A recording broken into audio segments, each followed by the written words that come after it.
The music had not even settled into its second song when the whispers began to spread across the ballroom like smoke finding every open window. Cordelia Wren stood near the tall marble columns, her gloved hands pressed together, her cheeks burning as she heard her own name pass from one painted mouth to another. She had waited for this night for months, her first ball as a woman old enough to be noticed by society, her chance to prove she belonged among the daughters of dukes and earls who filled the grand hall with silk and laughter. Instead, within the first hour, she felt the room turn against her. The rumor was cruel and it was quick, the kind of story that did not need truth to survive, only enough spite to keep it moving. Someone claimed that Cordelia had been caught in an improper conversation with a married gentleman near the garden doors. A claim built entirely on jealousy and nothing else, yet it did not matter. The women who mattered most in the room had already decided to believe it, and their fans moved faster, their voices dropped lower, and their eyes followed Cordelia everywhere she turned.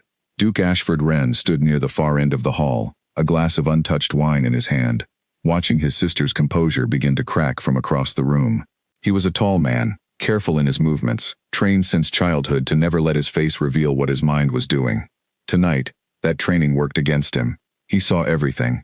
He saw the way Cordelia's shoulders rose toward her ears, the way her smile turned brittle, the way her eyes searched the crowd for a single friendly face and found none. And still, he did not move. It was not that he did not care. It was that a lifetime of duty had taught him that a duke does not run across a ballroom. A duke does not raise his voice. A duke observes, calculates, and acts only when the timing serves the family name. So he stood there, telling himself he was waiting for the right moment, though some small and honest part of him already suspected that the right moment had already come and gone. Cordelia's composure lasted only a few minutes longer. When a particularly sharp comment reached her ears, spoken just loud enough to be heard, and just soft enough to deny later, she turned and walked quickly toward the terrace doors, her steps quickening into something close to a flight. No one stopped her. No one followed. The music continued. The dancers continued. The gossip, having done its damage, simply moved on to find its next target, the way fire moves on once it is finished with one house, and found another still standing. Ashford took a step forward, finally intending to go to her, but a hand landed briefly on his arm. It was Lord Bennet Carow, an old family friend, wanting to discuss a matter of business that could not, he insisted, wait until morning.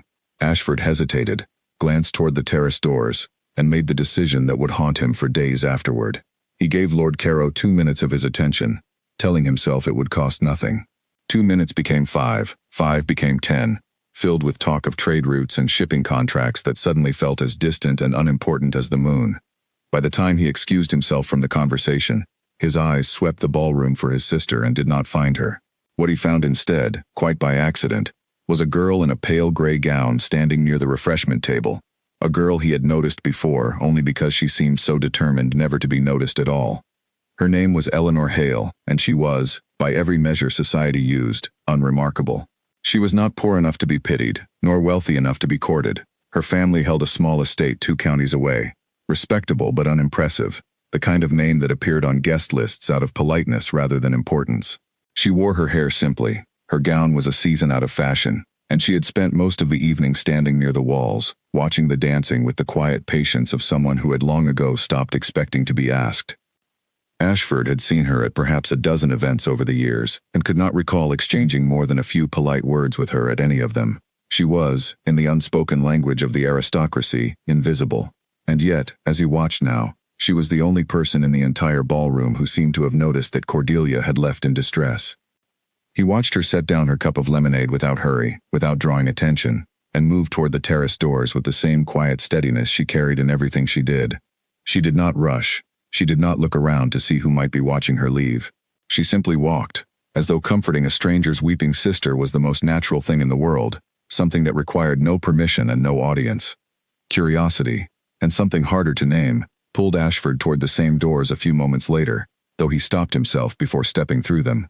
Instead, he remained just inside, half hidden by the heavy velvet curtain, watching through the gap where the fabric did not quite meet the frame.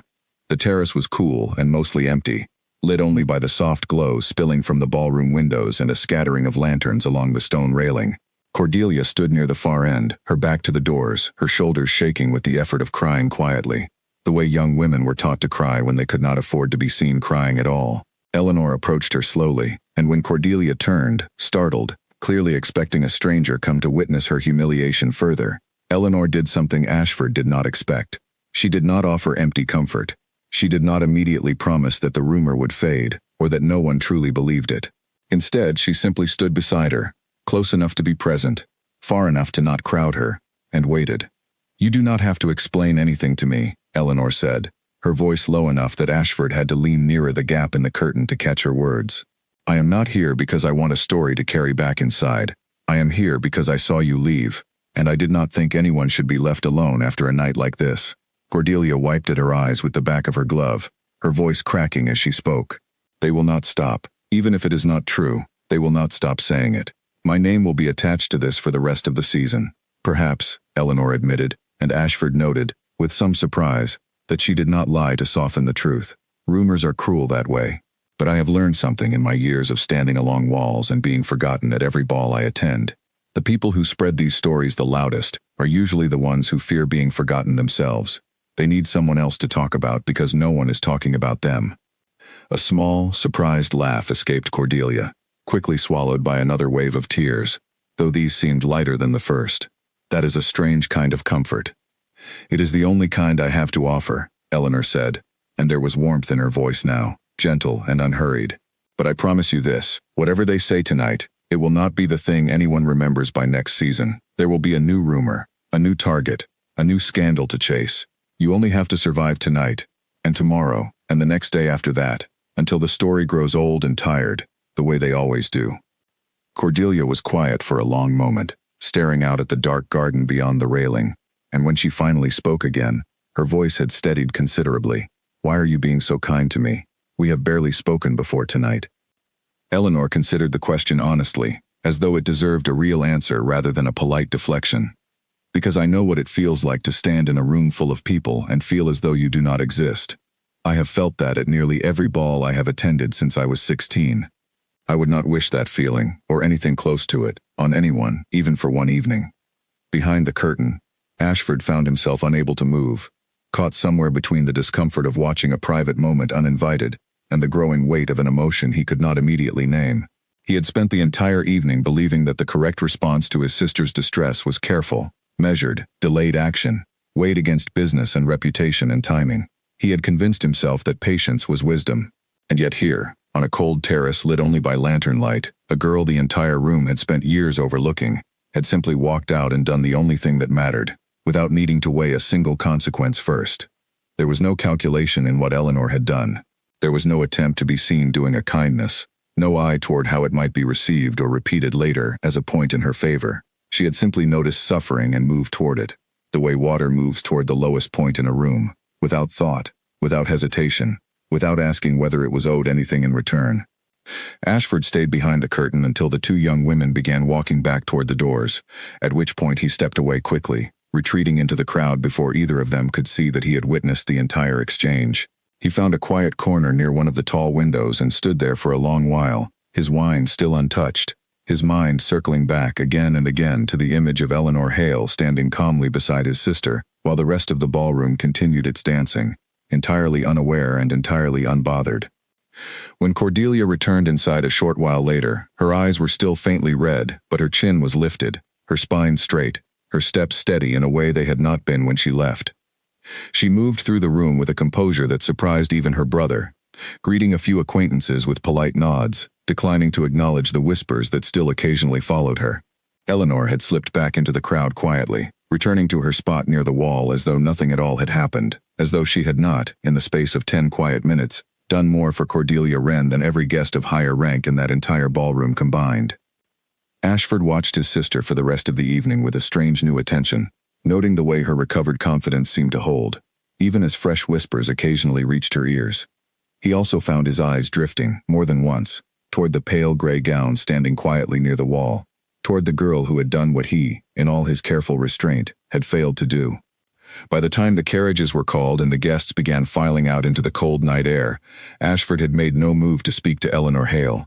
He told himself it was not the right moment, that approaching her now, in front of watching eyes, might draw unwanted attention to her small act of kindness, and turn it into something it was never meant to be. But as he watched her climb into a modest carriage that pulled away long before the more fashionable guests had even finished their farewells, he felt an unfamiliar discomfort settle into his chest.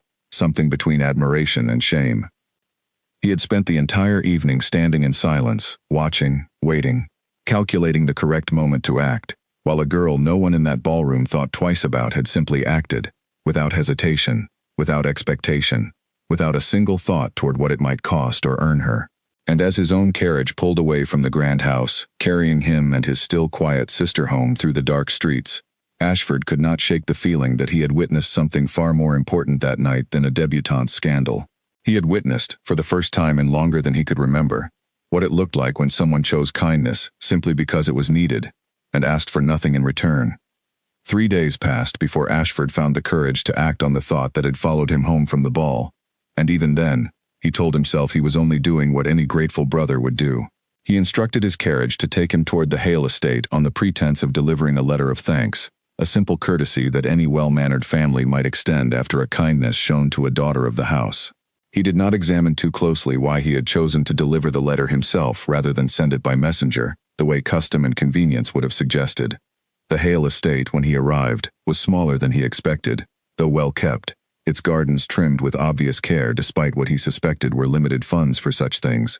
A modest home did not always mean a struggling one, but something in the quiet, careful order of the property told him that Eleanor's family managed with less than most of the households he regularly visited. Still, there was no shame in the place, only a kind of quiet dignity, as though the people who lived there had long ago decided that pride did not require expensive things to survive. Eleanor received him in a small sitting room, clearly startled by his unannounced arrival, her hands folding and unfolding in her lap as though she were unsure what to do with them. She was dressed simply, her hair pinned back without ornament, and she looked, if anything, more surprised than pleased to find a duke standing in her family's modest parlor. "Your Grace," she said, rising quickly and offering a careful curtsy. "I confess I did not expect a visit." "Forgive the intrusion," Ashford said, aware suddenly of how strange his presence must appear, a duke arriving unannounced at the home of a family he had barely acknowledged in years of shared social circles. "I came to thank you for what you did for my sister at the Ashworth ball." Something shifted in Eleanor's expression, a flicker of understanding followed quickly by discomfort, as though gratitude were a thing she did not know how to accept gracefully. "There is no need for thanks, Your Grace. I only spoke with her for a few minutes." "Those few minutes mattered more than you seem to realize," Ashford said, choosing his words carefully, unwilling to let her dismiss the moment so easily. "Cordelia returned to that ballroom a different woman than the one who left it. I do not think that change came from nothing." Eleanor lowered her eyes briefly, and when she looked up again, there was a quiet firmness in her expression that Ashford had not expected from someone the rest of society treated as unremarkable. "I only did what I hope anyone would do for another person in distress. I do not believe it deserves a visit from a duke." "And yet no one else did it," Ashford said, more bluntly than he intended. "The ballroom was full of people who called themselves my sister's friends, and not one of them followed her outside. You did not know her well, and still you went." Eleanor considered this for a moment before answering, her voice steady despite the weight of the conversation. "Perhaps that is precisely why I went, Your Grace. I have spent enough evenings standing along the walls of ballrooms to understand what it feels like to be overlooked by people who are supposed to care. I did not want your sister to feel that same way, not even for one night." There was no bitterness in her voice as she said it, only a plain and quiet honesty that struck Ashford harder than any complaint or self-pity might have. He found himself studying her more closely than politeness allowed, searching for some sign of performance in her modesty, some hint that she was simply saying what a clever young woman might say to impress a duke standing in her parlor. He found none. Everything about her manner suggested a person entirely unaccustomed to being noticed, let alone praised, and entirely uninterested in using this moment to change that. Their conversation that afternoon was brief, constrained by propriety and the presence of Eleanor's mother, who appeared partway through with tea and an expression of poorly hidden astonishment at finding a duke seated in her sitting room. Ashford left soon after, promising nothing beyond his gratitude, yet the visit lingered in his thoughts far longer than he expected it to. Over the following weeks, Cordelia's friendship with Eleanor deepened in ways that surprised the entire household. What had begun as a single act of kindness on a terrace grew into regular visits, quiet afternoons spent reading together or walking the gardens, conversations that Cordelia later described to her brother as the first honest friendship she had formed since entering society. Eleanor, it turned out, possessed a keen wit hidden beneath her quiet manner, a sharp understanding of people and their motives that she rarely displayed in public, but shared freely once trust had been earned. Ashford noticed the change in his sister immediately. Cordelia laughed more easily now, worried less about the small cruelties of society that had once consumed her thoughts for days.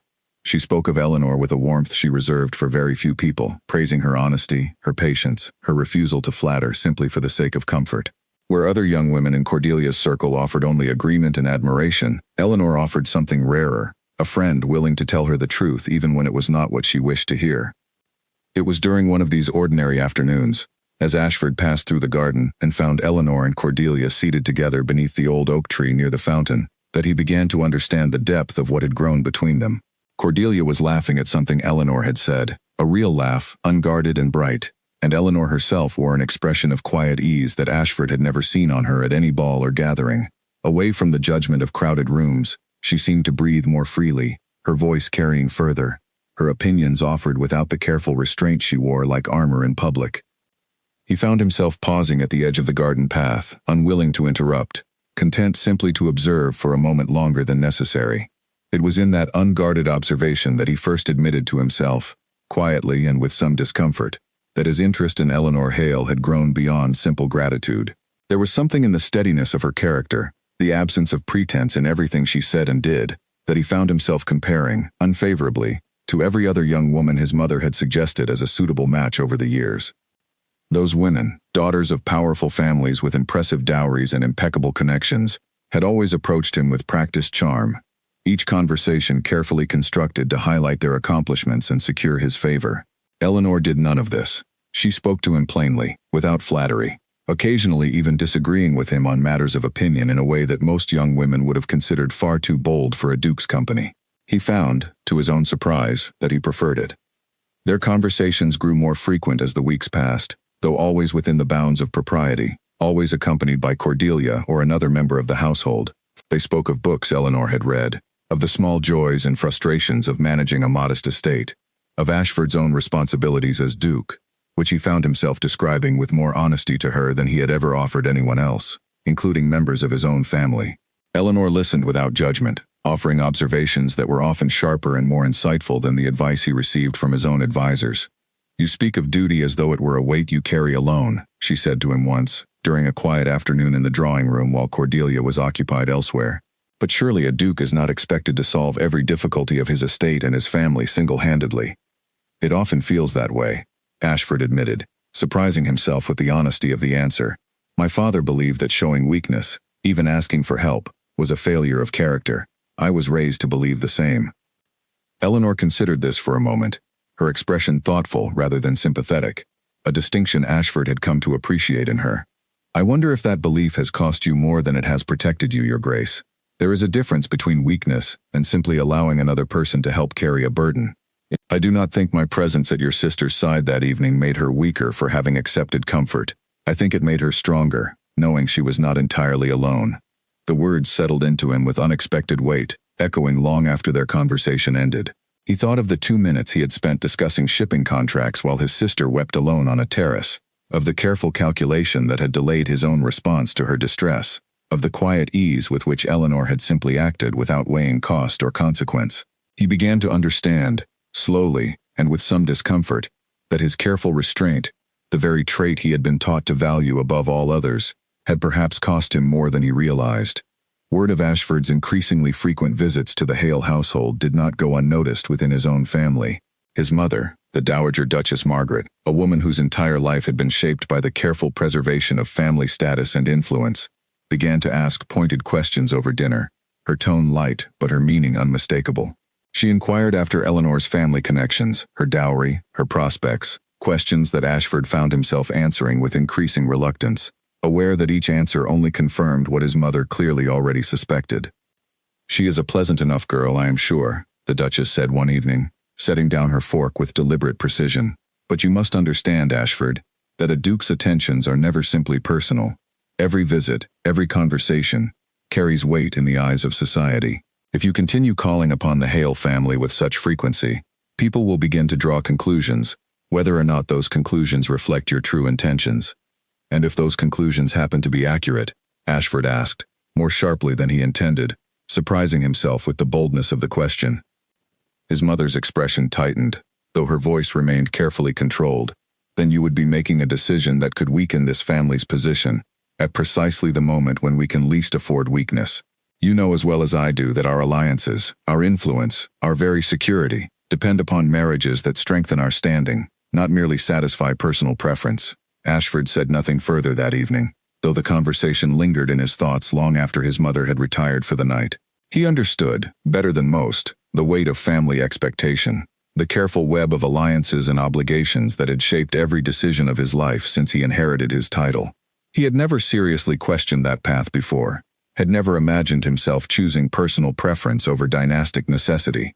And yet, sitting alone in his study long after the household had gone quiet, he found himself thinking not of the daughters of dukes and earls his mother had long favored, but of a quiet afternoon beneath an old oak tree, of a girl who spoke honestly instead of flattering, who acted from genuine care instead of calculated advantage, and who had never once, in all their conversations, asked him for anything at all.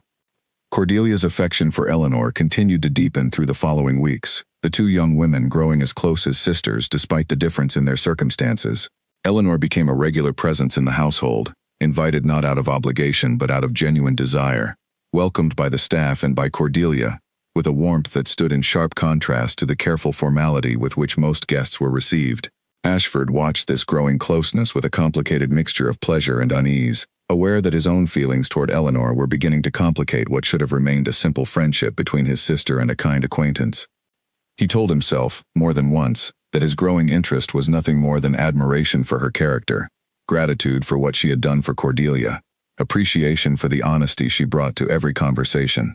But late at night, when the house was quiet and his thoughts were free to wander without the discipline he imposed on them during the day, he found himself imagining a future that had never before seemed possible, one shaped not by careful alliance and political advantage, but by the quiet, steady presence of a woman who had never once asked to be noticed, and who had, without meaning to, become impossible for him to ignore.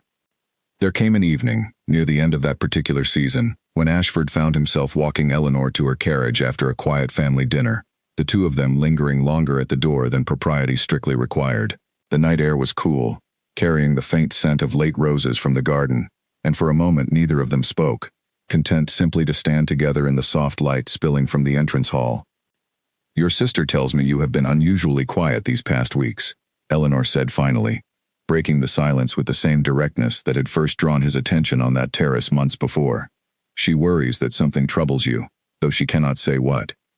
Ashford considered how much honesty the moment could bear, weighing years of careful restraint against the growing urge to simply speak the truth for once, without calculation. "I have been thinking a great deal about duty, and about choice, and whether a man in my position is ever truly permitted to have both." Eleanor studied him for a long moment, her expression unreadable in the dim light.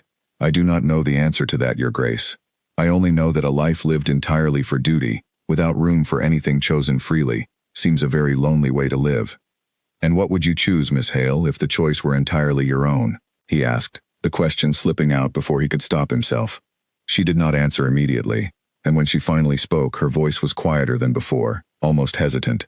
"I have never been given much occasion to consider such questions, Your Grace. People rarely ask a girl like me what she would choose." The admission struck him more deeply than he expected, and he found himself wanting, more than anything else in that moment, to be the sort of man who asked her such questions often, who valued her answers as much as his own. But the carriage was waiting, and the hour was late, and whatever words might have followed remained unspoken as she offered a final curtsy and stepped away into the darkness, leaving him standing alone at the door with the uncomfortable and entirely unfamiliar sensation of wanting something he had never before allowed himself to want. The Dowager Duchess Margaret did not raise the subject again for several weeks, and Ashford, perhaps foolishly, allowed himself to believe the matter had quietly settled itself. He continued his visits to the Hale household, continued walking with Eleanor through the gardens whenever propriety allowed, continued finding excuses to extend conversations that should have ended far sooner than they did. He told himself he was simply enjoying a rare and genuine friendship, though the truth, when he allowed himself to face it honestly in the privacy of his own thoughts, had grown into something considerably deeper. The peace did not last. It ended on a gray afternoon when Ashford returned from a meeting with his solicitors to find his mother waiting for him in the study, her posture rigid, a folded letter resting on the desk before her like evidence prepared for trial. "Sit down, Ashford," she said, and though her voice remained calm, there was a coldness beneath it that he recognized from childhood, the particular tone she reserved for matters she considered beyond negotiation. He remained standing. "What is this about, Mother?" "This," she said, tapping the letter with one finger, "is a report from Lady Pemberton, who attended a card party yesterday evening, at which your name and Miss Hale's were mentioned together no fewer than 6 times, always accompanied by the sort of speculation that tends to travel faster than truth ever can. It seems the entire season has taken notice of your attentions, Ashford, and not favorably." "I have done nothing improper," Ashford said, though even as he spoke the words, he understood that propriety was not truly the subject at hand. "Nothing improper is not the same as nothing at all," his mother replied, rising from her chair to face him directly. "You are a duke. Your attentions, however innocent you believe them to be, carry consequences that a girl of Miss Hale's standing cannot possibly withstand. If society decides you are courting her and nothing comes of it, her reputation will be ruined beyond repair. If society decides you are courting her and something does come of it, this family's alliances, the very foundation your father spent his life building, will be thrown into question at a time when we can least afford instability." "What instability?" Ashford asked, genuinely uncertain what she meant, though a familiar unease was already beginning to settle over him. His mother's expression tightened further, and for the first time in the conversation, something like genuine worry flickered across her carefully composed features. "The Ashworth estate dispute has not resolved as favorably as your father once hoped. Lord Ashworth's heir has been quietly courting support among our allies in Parliament, suggesting that our family's claim to certain lands along the northern border rests on questionable legal ground. We need the support of families like the Carrows and the Pembertons now more than ever, Ashford, and both of those families have daughters who would welcome an offer from you. An alliance through marriage would secure their loyalty at precisely the moment we require it most." Ashford said nothing for a long moment, absorbing the weight of what his mother was describing, the careful and calculated world of obligation and consequence that had shaped every decision of his life since he was a boy. He understood the stakes she described, understood that the family's position was rarely as secure as it appeared from the outside, understood that a duke's marriage had never truly belonged to the duke alone. And yet, standing there in his father's old study, surrounded by ledgers and legal documents that represented generations of careful strategy, he found himself thinking not of the Ashworth dispute or the Carrow alliance, but of a quiet garden and an honest voice asking him what he would choose, if the choice were entirely his own. "I have made no promises to Miss Hale," he said finally, choosing his words with care. "Our friendship has remained entirely proper." "Then let it remain a friendship, and nothing more," his mother said, her voice softening slightly, though the firmness beneath it did not waver. "I am not asking you to be cruel to the girl, Ashford. I am asking you to be wise. There is a difference between kindness and encouragement, and I fear you may have blurred that line more than you realize, both for yourself and for her." The conversation ended there, though its weight followed Ashford through the remainder of the day and into the weeks that followed. He found himself, almost against his own will, retreating from the closeness that had grown so naturally between himself and Eleanor. He declined an invitation to accompany Cordelia on a visit to the Hale estate, citing pressing estate business that was not entirely untrue but was not, he knew, the true reason for his absence. He grew shorter in his replies during the rare occasions their paths crossed at family gatherings, careful and formal where he had once been open and easy.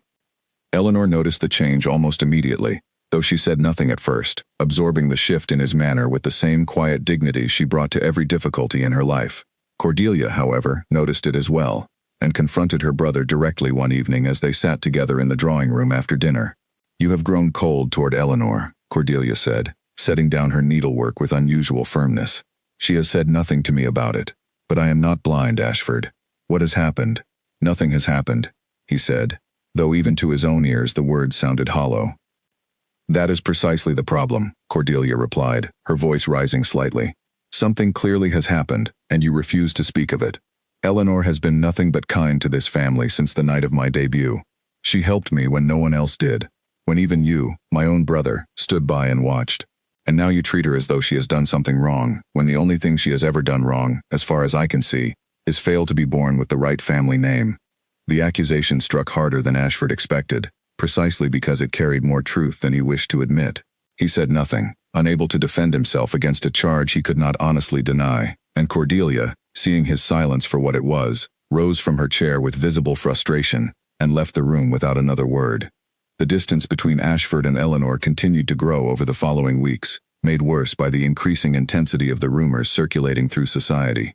What had begun as idle speculation at card parties had, by midsummer, hardened into something closer to established gossip, with several prominent hostesses openly discussing whether the Duke of Wren intended to make an offer for the quiet Hale girl, and whether such a match would elevate her standing, or simply confirm what many already suspected, that she had never truly belonged among their circle to begin with. The cruelty of society's speculation fell hardest on Eleanor herself, who found herself the subject of pointed comments and cold stares at every gathering she attended, comments made worse rather than better by Ashford's obvious withdrawal. If he had continued his open attentions, some might have argued that his intentions, whatever they were, at least offered her some protection. Instead, his retreat left her exposed to every unkind assumption, without the shelter of an explanation. A target for gossip with no one willing to publicly defend her. Cordelia did what she could, remaining loyally at Eleanor's side whenever possible, but her efforts, however sincere, could not undo the damage already spreading through the drawing rooms and card parties of the season. Eleanor bore the growing cruelty with the same quiet composure she brought to everything, though Cordelia noticed, in small moments when her friend believed herself unobserved, a weariness settling into her expression that had not been there before. It was during this difficult period that a particularly cruel incident occurred at a garden party hosted by Lady Pemberton, an event Ashford had chosen to attend despite his growing discomfort, believing his absence would only fuel further speculation. Eleanor arrived with her mother, dressed simply as always, and found herself almost immediately surrounded by a small group of young women who had never before troubled themselves to speak with her directly. "Miss Hale," one of them said, her tone dripping with false sweetness, "we have all been wondering. Has the Duke made you an offer yet, or does he simply enjoy keeping company with girls he has no intention of marrying? It must be difficult, being talked about so much and having so little to show for it." The words were sharp and deliberately cruel, spoken loudly enough to draw the attention of several nearby guests, and Eleanor, caught entirely off guard, found herself without a ready reply. Ashford, standing not far away in conversation with Lord Carow, heard the exchange clearly, and felt something cold settle in his chest as he watched Eleanor's composure falter for the first time since he had known her. He wanted, more than anything, to cross the small distance between them and put an end to the cruelty with a single sharp word, the kind of correction that only a duke's authority could provide, in a room full of people who cared deeply about his opinion. And yet, even as the impulse rose in him, the old habits of caution reasserted themselves. The years of training that told him a duke did not create public scenes, did not draw further attention to a rumor best left to fade quietly on its own. So he stood, once again, in silence, watching as Eleanor gathered herself with visible effort and offered a calm, measured reply that revealed nothing of the hurt he knew she must be feeling. "I am afraid you have been misinformed," she said, her voice steady despite everything. "The Duke and I share nothing beyond an ordinary friendship, formed through his sister's kindness. I would ask that you not repeat such speculation, as it serves no one well, least of all yourselves." The reply was graceful, even admirable, delivered without a trace of the anger or humiliation Eleanor surely felt, and it earned her, at best, a temporary retreat from her tormentors, rather than any genuine victory. Ashford watched her walk away from the group a few moments later, her shoulders straight, her steps steady, and felt a familiar and uncomfortable echo of that first night on the terrace, when he had watched her comfort his weeping sister while he himself remained frozen, weighing calculation against action. He found her later that afternoon, standing alone, near the edge of the garden, away from the crowd, staring out at the manicured hedges with an expression he had not seen on her before, something close to exhaustion mixed with a carefully guarded hurt. "I am sorry," he said, approaching slowly, uncertain of his welcome. "For what happened today, and for my absence these past weeks. I did not intend for either to cause you such difficulty." Eleanor turned to face him, and for a moment, the careful composure she had maintained all afternoon slipped just slightly, revealing something rawer beneath it. "Your absence, Your Grace, has caused me far less difficulty than your presence once did, though perhaps not in the way you intend. I understood, from the beginning, that friendship with a duke would draw attention. I did not understand that the attention would grow so much sharper once that friendship began to fade." "My mother believes," he began, then stopped, uncertain how to explain the tangled web of obligation and family strategy, without sounding as though he were placing the blame entirely on her shoulders rather than his own. "You need not explain, Your Grace," Eleanor said, her voice quieter now, though no less firm. "I understand duty. I understand alliance and family expectation better than you might imagine, even if my own family has far less to protect than yours. I only wish you had told me plainly, rather than allowing me to guess at the reason for your silence, while society filled the gaps with its own cruel imagination. The rebuke, gentle as it was, struck him with more force than any harsh words might have managed. He had told himself, in withdrawing from her company, that he was protecting her, sparing her further speculation by removing himself from the equation entirely. He saw now, standing before her in the fading afternoon light, that his silence had done the opposite, leaving her exposed and unprotected precisely when she needed clarity and support the most. "You are right," he admitted quietly. "I should have spoken honestly, rather than retreating into silence and hoping the difficulty would resolve itself. It seems I have made the same mistake twice now, once with my sister, and now with you." Eleanor studied him for a long moment, something unreadable passing across her expression before she finally spoke again. "Perhaps, Your Grace, silence is a habit you have relied upon for so long that you no longer notice when it causes harm rather than prevents it. I do not say this to wound you.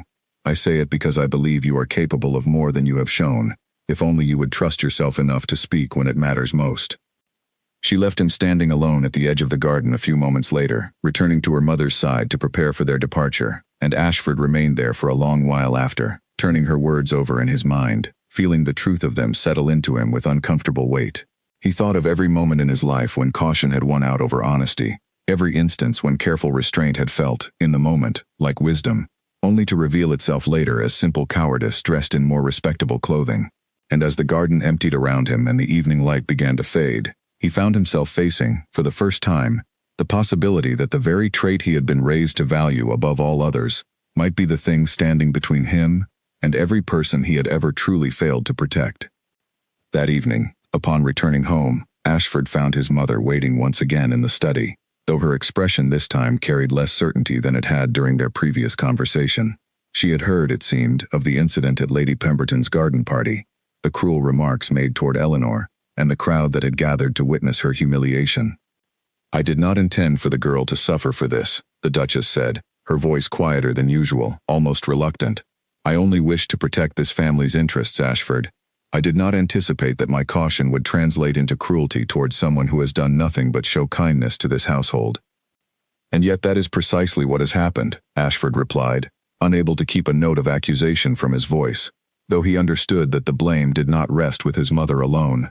"I allowed your warning to become an excuse for my own cowardice.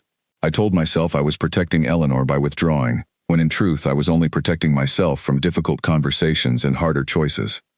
The Duchess said nothing for a long moment, studying her son with an expression he could not quite read, something between disappointment and a reluctant, unwilling respect. "You have never spoken to me this way before, Ashford. Your father would have called it insolence." "Perhaps," Ashford said, "or perhaps my father's way of managing this family, of managing every difficulty through careful silence and calculated distance, is not the only way, nor even the wisest one. I watched Eleanor Hale walk toward my weeping sister without a moment's hesitation, without once considering what it might cost her to do so. I have spent my entire life waiting for the correct moment to act, weighing consequence against duty, and in doing so, I have failed the people who needed me most. Not once, but twice now, in the span of a single season." His mother was quiet for a long while after that, her gaze drifting toward the window, toward the darkening garden beyond it. When she finally spoke again, her voice had lost much of its earlier firmness. "I do not know what to tell you, Ashford. The dangers I described to you are real. The Ashworth dispute has not resolved, and our family's position remains precarious in ways I have tried to shield you and your sister from understanding fully. But I will admit, watching what has happened to that girl these past weeks, that perhaps I have placed too much weight on caution, and too little on what is right." It was not quite an apology, nor quite a permission, but it was, Ashford understood, as close to either as his mother was likely to offer. He left the study that night with no clear plan for what came next, only a growing certainty that he could not continue as he had, caught between duty and honesty, offering neither his family nor Eleanor the clarity that both deserved. Somewhere in the quiet hours before sleep finally found him, he resolved that whatever happened next, he would not let silence be his answer again. The resolve Ashford carried out of his father's study that night did not translate immediately into action, and in the days that followed, old habits reasserted themselves with quiet persistence. He told himself he needed time to consider how best to approach Eleanor, how to explain his withdrawal in a way that would not simply create further complications for her already fragile position in society. Each day he delayed added another layer of doubt, another reason to wait for a better moment. until a full week had passed without a single word exchanged between them. It was Cordelia who first noticed that something had shifted in Eleanor's own manner during this period, a heaviness settling over her friend that had not been present even during the worst of the garden party gossip. Where Eleanor had once faced the cruelty of society with quiet, steady composure, she now seemed simply tired, her replies shorter, her visits less frequent, her laughter, when it came at all, thinner than before. "I do not think she is well," Cordelia said to her brother one morning, finding him in the breakfast room and sitting across from him with an expression of genuine worry. "She has cancelled our last 2 visits, citing headaches, but I do not believe that is the whole truth. I fear the weight of these past weeks has finally caught up with her, and I fear, Ashford, that your continued silence has made it worse rather than better." Ashford set down his cup, an uncomfortable knot forming in his chest. "I have been meaning to call on her. I only wish to choose my words carefully, so as not to cause further difficulty." "There is no perfect moment for honesty," Cordelia said, echoing, without knowing it, words Eleanor herself had spoken to him weeks before. "There is only the choice to speak, or the choice to remain silent while the people we care about suffer for our hesitation." The conversation troubled him for the remainder of the day, and he resolved, once again, to call on Eleanor the following morning, certain that a single day's further delay would cause no meaningful harm. That certainty proved to be a costly miscalculation. The message arrived that evening, carried by a breathless servant from the Hale estate, requesting that Cordelia come at once, as Eleanor had taken seriously ill and was asking for her. Cordelia was already reaching for her cloak before the servant finished speaking, and Ashford, without pausing to consider propriety or timing, ordered the carriage prepared and accompanied his sister into the darkening evening. They arrived to find the Hale household in a state of quiet crisis, Eleanor's mother pale and anxious in the front hall, explaining in a shaking voice that her daughter had collapsed that afternoon, after weeks of what the family had assumed was simple exhaustion, only for the physician to discover something far more serious. A fever that had been building unnoticed beneath Eleanor's careful composure, worsened by weeks of strain she had never once complained of to anyone. "She would not tell us how badly she was suffering," Mrs. Hale said, wringing her hands as she led them toward the stairs. "She insisted she was simply tired, that a little rest would set things right. I did not press her, thinking she needed only quiet and time. I did not realize how much she had been carrying until it was nearly too late." Cordelia rushed ahead toward Eleanor's room, but Ashford paused at the base of the stairs, the weight of Mrs. Hale's words settling over him with crushing clarity. He thought of the weeks of cruel gossip Eleanor had endured largely alone, of his own withdrawal at precisely the moment she needed steady support, of every small kindness she had extended to his family while quietly bearing whatever burden had finally overwhelmed her. He had told himself, again and again, that he was choosing the wise and careful path, and in doing so, he had failed her as completely as he had once failed his weeping sister on that terrace, watching from behind a curtain rather than acting when it mattered most. He climbed the stairs slowly, uncertain of his welcome, and found Cordelia already seated at Eleanor's bedside, holding her friend's hand while the physician spoke quietly with Mrs. Hale near the doorway. Eleanor's face, pale against the white pillow, carried none of its usual steady composure, her breathing shallow, her eyes closed against a fever that had clearly taken a serious hold. "She kept saying she did not want to be a burden to anyone," Cordelia said quietly, not looking up as her brother entered the room. "Even now, in her sleep, she murmured something about not wanting to trouble us. Ashford, how did we not see this sooner? How did I not see it?" Ashford had no answer that did not implicate himself as much as anyone, and he stood near the door, feeling for the first time in his life entirely useless, a duke with titles and lands and influence, standing helpless before an illness that no amount of careful calculation could resolve. He thought of every moment over the preceding weeks when he might have spoken honestly, might have offered Eleanor the clarity and support she deserved, rather than the confusing silence he had chosen instead, and the weight of those missed moments pressed down on him with unbearable force. The physician, when he finally spoke, offered cautious reassurance rather than certainty, explaining that the fever, while serious, was not yet beyond hope, provided Eleanor received careful rest and attention over the coming days. Cordelia refused to leave her friend's side, insisting on remaining through the night despite Mrs. Hale's protests that she need not trouble herself so greatly, and Ashford, unwilling to leave his sister alone in a household clearly overwhelmed by worry, remained as well, taking up a quiet post in the small sitting room below, unable to sleep, unable to do anything but wait and think. It was during those long hours of waiting that Ashford confronted, more honestly than he ever had before, the pattern that had defined his response to every crisis in his life. He had stood silently on the edges of his sister's humiliation, waiting for the correct moment to act, while Eleanor moved without hesitation. He had stood silently on the edges of Eleanor's public humiliation at the garden party, calculating consequence rather than speaking plainly in her defense. And now, it seemed, his silence had contributed to a crisis far graver than either of those moments, a silence that had left Eleanor to carry the weight of society's cruelty entirely alone, with no one, not even the man whose family she had shown such kindness to, willing to stand openly at her side. He thought of his mother's warnings about family alliances and political necessity, about the Ashworth dispute, and the need to secure powerful friendships through careful marriage, and found that none of it carried the weight it once had. What use was an alliance built on calculation and caution, he wondered, if it could not protect the people who deserved protection most, if it demanded silence at precisely the moments when honesty and courage were most needed. He had spent his entire life believing that restraint was a form of strength, that a duke's greatest virtue lay in careful, measured action. He understood now, sitting alone in a quiet sitting room while Eleanor Hale fought a fever brought on in part by his own cowardice, that restraint without courage was simply another word for failure, dressed in more respectable clothing. Near dawn, Cordelia appeared in the doorway of the sitting room, her face pale with exhaustion, but her eyes carrying a flicker of relief. "Her fever has broken," she said quietly. "The physician believes the worst has passed, though she will need time to recover fully." The relief that flooded through Ashford in that moment was so intense it nearly buckled his knees, a feeling entirely unfamiliar to a man who had spent his life carefully guarding against strong emotion in favor of measured composure. He rose from his chair and moved toward the stairs, though Cordelia caught his arm before he could climb them. "She is sleeping now," she said gently. "This is not the moment, Ashford, but there will be a moment, and when it comes, I hope you will not let silence be your answer again." Her words echoed the resolve he had already begun to form, and he nodded, understanding that whatever came next would require more of him than careful calculation ever had.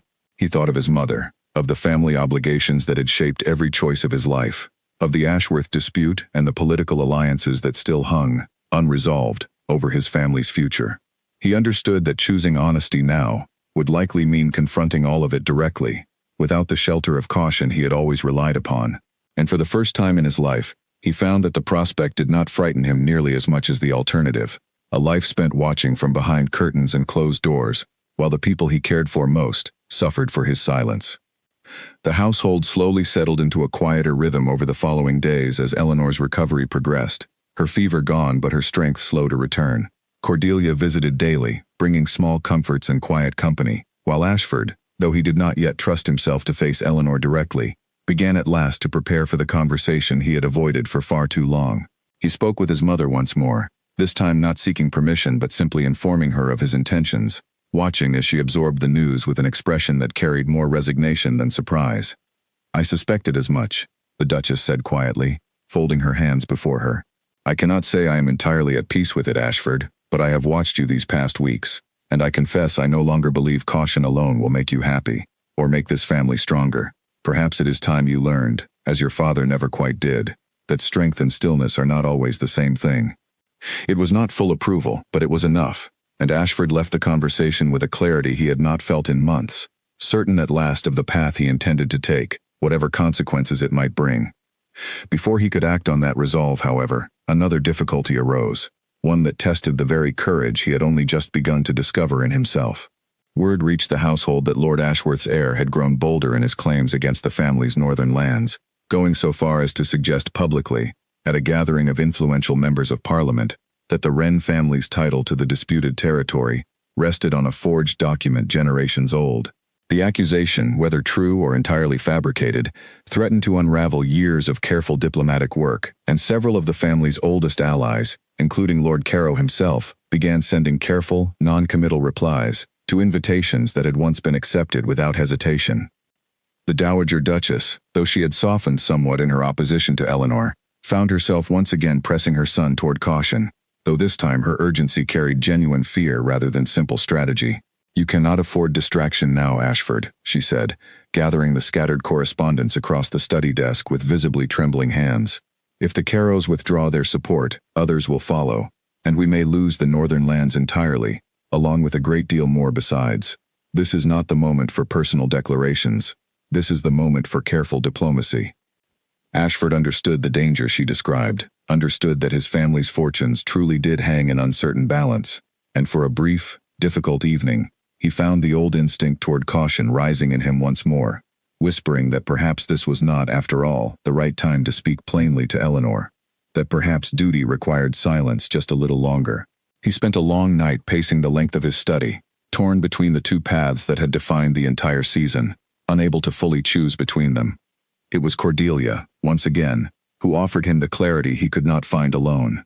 She found him near midnight, still awake, and sat with him quietly for a long while before speaking.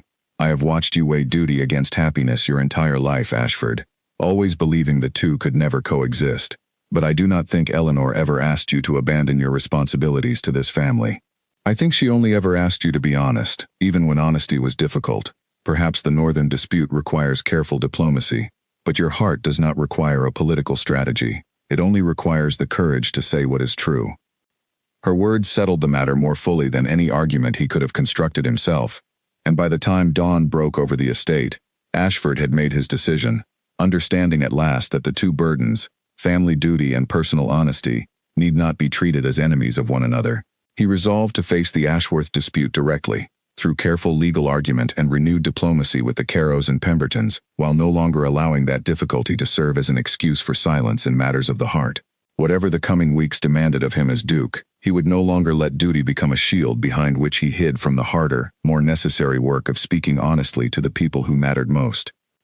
Eleanor's recovery continued steadily over the following 2 weeks, her strength returning slowly, though the household noticed a quiet change in her manner, a wariness that had not been present before her illness. She received visitors with polite gratitude, thanked Cordelia often for her loyalty during those difficult days, but there remained a careful distance in her interactions with Ashford whenever their paths crossed, as though she had learned, through hard experience, not to trust too quickly in the steadiness of his attention. Ashford noticed this distance and understood it fully, aware that his own earlier withdrawal had earned him little claim to easy forgiveness. He did not press her, did not attempt to force a conversation before she was ready, but instead began, quietly and deliberately, to demonstrate through consistent action what his earlier silence had failed to prove. He visited regularly, never missing a week, always arriving with genuine interest in her recovery rather than any expectation of immediate reconciliation. He spoke of small things during these visits, of books and gardens and the ordinary rhythms of daily life, allowing trust to rebuild slowly, rather than demanding it be restored all at once. It was during one of these quiet visits, nearly a month after her fever had broken, that Eleanor finally addressed the distance between them directly, her voice careful but no longer entirely guarded. "You have been very patient with me these past weeks, Your Grace. I confess I did not expect it." "I did not earn the right to expect anything from you," Ashford replied, setting down the book he had been discussing with her. "I failed you, Eleanor, more than once, and I understand if that failure has cost me your trust.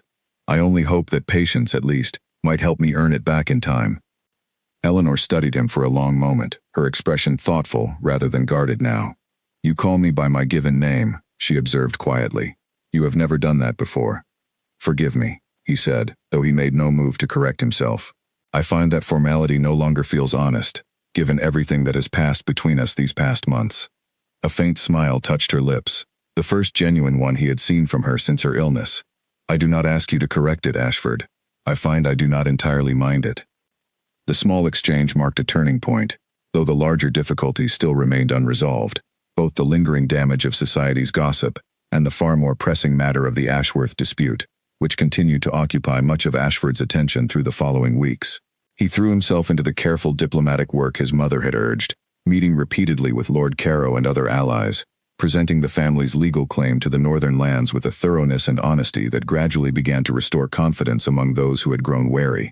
He did this work not as an excuse to avoid Eleanor, as he might once have done, but alongside his continued visits to her, proving to himself and to his mother that duty and honesty need not remain enemies after all. The dispute finally began to resolve favorably near the end of summer, when careful legal research uncovered documentation proving the family's claim beyond reasonable doubt, undermining the Ashworth heirs' accusations entirely, and restoring much of the confidence that had wavered among the family's allies.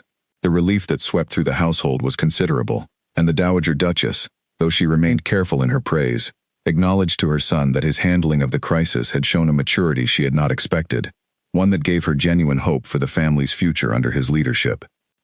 With the political danger largely resolved, Ashford found himself facing the final and most personal task remaining before him. He had spent months proving through action that his regard for Eleanor was not fleeting, that his earlier withdrawal had been a failure of courage rather than a true reflection of his feelings. Now he understood. The time had come to speak plainly, without the shelter of caution he had relied upon for far too long. He chose, deliberately, not to arrange a private meeting hidden away from society's eyes, as caution might once have suggested.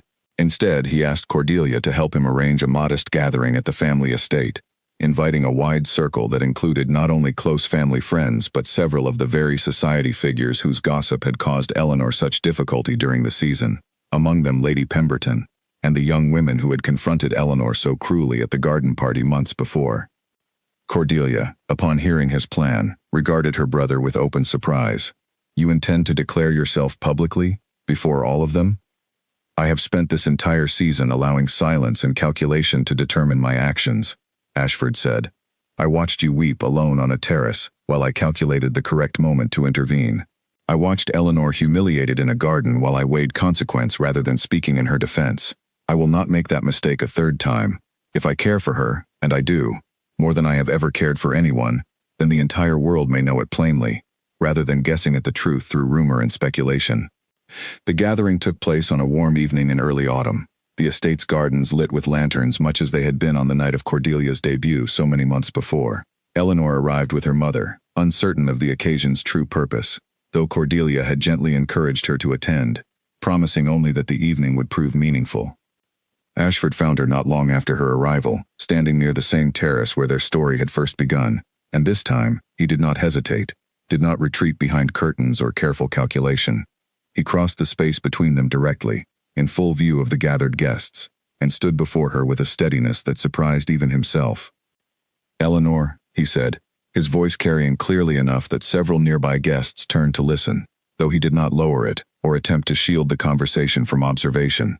"I owe you an apology that I should have offered months ago, and I find I can no longer bear to offer it in private, as though what passed between us were something to be ashamed of or hidden away."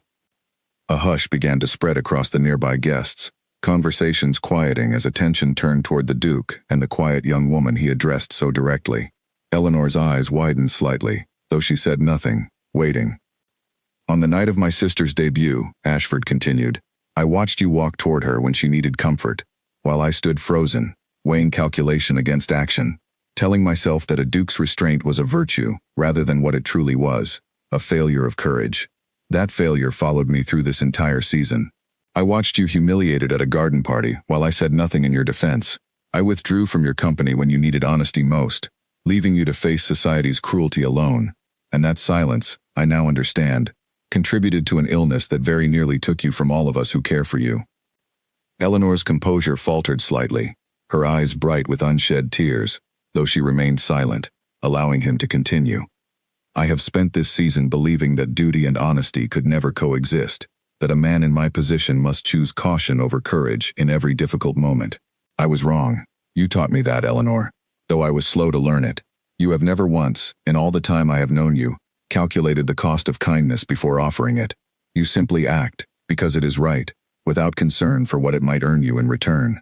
I have watched that quality in you with growing admiration since the very first night we met properly, and I find that I cannot continue pretending, to myself or to anyone else, that my feelings for you are anything less than genuine, and considerably more than mere gratitude." The garden had gone almost entirely silent now. Every guest turned toward the unfolding scene, including Lady Pemberton and the young women whose cruelty had once caused Eleanor such pain, their expressions caught somewhere between astonishment and reluctant curiosity. "I understand," Ashford continued, "that I have given you little reason to trust in the steadiness of my regard, given how completely I failed you when it mattered most. I do not ask for your immediate forgiveness, nor do I expect it. But I wished for you, and for everyone gathered here tonight, to understand plainly that whatever speculation and cruelty this season has produced, the truth is simply this. I care for you, Eleanor Hale, not for your family name or your fortune, both of which matter nothing to me, but for the honesty and courage you have shown, again and again, in a world that too rarely rewards either quality. I will not withdraw from that truth again, regardless of what caution or calculation might suggest." For a long moment, Eleanor said nothing, her gaze searching his face as though testing the sincerity of every word he had spoken. When she finally answered, her voice carried enough strength to reach the gathered guests, though it trembled slightly with the weight of the moment. "You ask for no immediate forgiveness, Ashford, and yet I find myself inclined to offer it regardless, though not without conditions." A faint, watery smile touched her lips as she continued. "I do not wish to be a comfortable choice, chosen because it is convenient or because guilt has finally moved you to speak. I have spent my entire life being overlooked, and I will not now settle for being merely tolerated or quietly accepted. If you mean what you say, then you must prove it not through grand declarations alone, but through the quiet, ordinary faithfulness of every day that follows this one." "Then let me begin proving it now," Ashford said, "and let me continue proving it for as long as you will allow me the chance." The gathered guests, who moments before had watched with the detached curiosity of spectators observing a scandal, now found themselves witnessing something considerably rarer, a declaration made not in calculated privacy, but in full and deliberate view of the very society whose judgment had once seemed so powerful. Lady Pemberton, to her credit, was among the first to step forward afterward, offering Eleanor a stiff but genuine acknowledgement that softened, however slightly, the cruelty of months past. Cordelia watched the entire exchange from a short distance away, tears bright in her own eyes, remembering the terrace months before when she had wept alone, until a quiet stranger in a gray gown had come to sit beside her without hesitation. She thought of her brother's long silence that night, and of the slow, difficult journey that had brought him finally to this moment, standing openly before all of society, choosing honesty over caution at last. In the weeks that followed, Ashford kept his promise with quiet, steady consistency, visiting Eleanor regularly, speaking honestly with her about the ongoing responsibilities of his position, including her fully in conversations he had once kept carefully guarded even from his own family. The Dowager Duchess, watching her son's transformation with evolving respect, eventually extended her own reluctant approval, admitting one evening that whatever concerns she had once held about family alliance and political advantage, she had rarely seen her son carry himself with such genuine purpose and steadiness as he had since choosing honesty over calculation. Eleanor, for her part, remained the same steady, unassuming presence she had always been, though something in her manner had grown lighter, freer, no longer burdened by the quiet assumption that kindness must always go unnoticed and unrewarded. She continued her close friendship with Cordelia, the two young women as devoted to one another as true sisters, while her growing bond with Ashford deepened gradually into something neither calculated nor rushed, built instead on the slow, patient trust that only honest, consistent action could earn. On a clear evening late in autumn, nearly a year after that first fateful ball, Ashford found himself once again standing near the terrace where everything between them had quietly begun. Eleanor joined him there, drawn as much by memory as by his invitation, and for a long while neither of them spoke, content simply to stand together in comfortable silence, watching the last light fade over the garden. "I used to believe," Ashford said finally, "that silence was the mark of a wise man, that restraint was the highest form of strength a duke could offer his family and his position. I understand now that silence, when it matters most, is simply another word for absence. You taught me that, Eleanor, more thoroughly than any tutor or advisor ever managed across my entire life." Eleanor turned to face him, her expression open and unguarded in a way it had rarely been during their earliest months together. "And I have learned, in turn, that being noticed is not nearly as important as being truly seen, understood not for what I can offer or what title I might carry, but simply for who I am. I do not think I understood the difference until you showed it to me, however slowly and however imperfectly." Cordelia, watching from a window overlooking the garden, smiled quietly to herself as she observed her brother reach for Eleanor's hand, no longer hesitant, no longer calculating the correct moment or weighing consequence against action. She thought of the frightened, humiliated girl she had once been on that terrace, and of the brother who had finally learned, through failure and difficult honesty, what it truly meant to protect the people he loved.